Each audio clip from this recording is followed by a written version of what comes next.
It appears that when you and Trisha went through a dark place in your marriage, you decided to pack up, move to Atlanta, and not be at home present with your kids. No, that's not true. I've always been present in my children's life. There's some underlying issues between me and Ken that has alienated me, ostracized me from being the father that I've always been and still am. What has alienated you from being there for your kids? Do tell. Yeah, I want to know. Yeah, you, Ken, you, Trish, have alienated me, ostracized as far as trying to exclude me from, let me speak, exclude me from certain situations. What year did you and Trish get married? In 2006. So you got married in 2006. When did you pack up your bags and move to Atlanta? October 2021. October 2021. Is that true, Trisha? But he wasn't staying there. He had an address there. Who had an address? Was in and out at friend's house. His name was on the lease, but he wasn't there. But Ken was also saying that he wanted to lick you like a lollipop in 2017, and we was good. Dude, are you serious? Talk like that. You want to know something? Since you want to sit on here and talk about I've been ostracized, and you weren't going to be able to spend time with your son on for your birthday. I let your son drive my car to Atlanta so that he could spend time with you. I sit up here all the time trying to constantly have your back by making sure your kids want to talk to you. Your kids want to spend time with you. How many times have you seen your kids since Melody Mimosas? 3 times. You're the bonus guy. 3 times. You need to be bonusing for her as a mother, and you need to stop playing like you were my kids' parents and, and their father. That is the most idiot No, it's not, because you can't have kids. You don't understand what it means. This is what men do. This is what you Let's start with the definition of a man, because money does not make you a man, Her kids were in a package deal. Bro, her kids were a part of the deal. You don't have to do anything. Co-parenting with 2 narcissists will never live. Bro, you learn the narcissist word and just... I talk to my kids daily. It sounds like long as you talking to them on the phone, then you're in their life. Do you pay for dance? Do you pay for school? Do you pay for class? What else can you talk to? Marques Burnette has finally broken his silence on Trish and Marsau. And let me tell you, it's juicy. If you've been following the drama, you know this has been a long time coming. Buckle up, because we're diving deep into everything he just revealed. And trust me, you don't want to miss a second of it. All right, so let's set the stage real quick. Marquez has been quiet for years while rumors and speculation swirled around. Fans have been trying to piece together the puzzle. But now, the man himself is speaking up. And the things he's saying? Let's just say some people might not be too happy about it. Let's break it all down. And of course, I want to hear your thoughts too. So, for those who might not be fully caught up, let's rewind a bit. Marquez, Trish, and Marsau go way back. We're talking business, friendships, and everything in between. But somewhere along the way, things got messy. And now, after years of staying out of the spotlight, Marquez is ready to spill the tea on what really went down. Back in the day, Marques and Marsau were considered almost like brothers. They worked together. Provide life for it. And if he's not providing monetary value, who has to do it? Well, I'm just talking about just water. Anybody that says that they want to be this bonus dad, this father, does not talk about monetary value, my guy.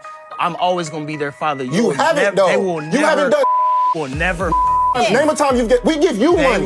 We give you money. What have we you have to given give me? You borrow money from your son. Bro, you're a bum. You can call me whatever you want, but Trish, don't sit here and exclude all of the 15, 16, 17, 18 years that I had with our children and me and you before he came. Don't sit here. Spent time together and were seen as a solid unit. Trish, being an integral part of their circle, was also heavily involved in their projects and social circles. But then, small cracks started to appear. First, it was disagreements over money. Then, it became personal misunderstandings. And before long, the entire relationship had changed. Okay, so this is where things get interesting. There have been whispers about money issues, trust being broken, and just straight-up betrayal. But now, Marquez is clearing the air, and let me tell you, his version of events is shocking. We're talking about things that could change everything we thought we knew about this situation. Marquez has hinted that certain financial dealings between him and Marsau didn't go as planned. Some say that one of them may have taken advantage of the other's trust. On the other hand, others argue that there was never full transparency between them, which led to rising tensions. Trish, being a close associate, was also caught in the middle of all this. Was she taking sides? Did she play a role in the fallout?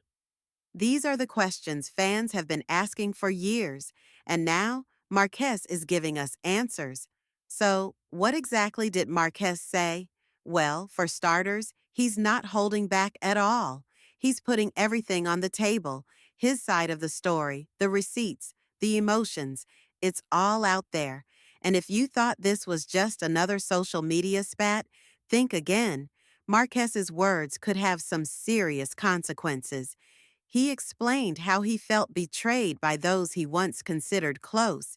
He admitted that there were red flags along the way, but he chose to ignore them because of the years of friendship and trust he shared with Marsau and Trish. But now, looking back, he believes he should have been more cautious. Sometimes loyalty can blind you, Marquez said. That statement alone has fans talking. You already know the internet has been in a frenzy over this. Fans are picking sides, old receipts are being dug up, and everyone has an opinion. Some people are fully backing Marquez, while others think there's still more to the story. So, where do Trish and Marsau stand in all this? Well, let's just say their responses have been interesting. Some social media users claim that Trish has been suspiciously quiet ever since Marquez spoke out. Others argue that Marsau's reaction has been defensive rather than clarifying the situation. Fans are demanding more details, and it looks like this story is far from over. Some people are even pulling up old interviews, looking for hidden clues that might suggest this fallout was brewing long before we realized. Now the big question is, where do we go from here? Marquez has spoken, but is this the end? Or is this just the beginning of an even bigger fallout? Will Trish and Marsau respond? And more importantly, will we finally get the full truth? There's also the matter of whether Marquez will continue revealing more details. Some believe he has only scratched the surface, while others think he has already said too much. Meanwhile, Trish and Marsau's silence, or calculated responses, could determine what happens next. If history has taught us anything, it's that situations like these tend to unravel in unexpected ways. Could there be legal battles ahead? Will new information emerge that changes the narrative once again? Only time will tell. All right, now I want to hear from you. What do you think about Marquez finally speaking out? Are you Team Marquez, or do you think there's still more to the story? Drop your thoughts in the comments, and let's keep this conversation going. Also, do you think Trish and Marsau will respond publicly, or will they continue to keep quiet? Let's see what happens next. And trust me, I'll be keeping you all updated. That's all for today, but trust me, we'll be keeping a close eye on this situation. Make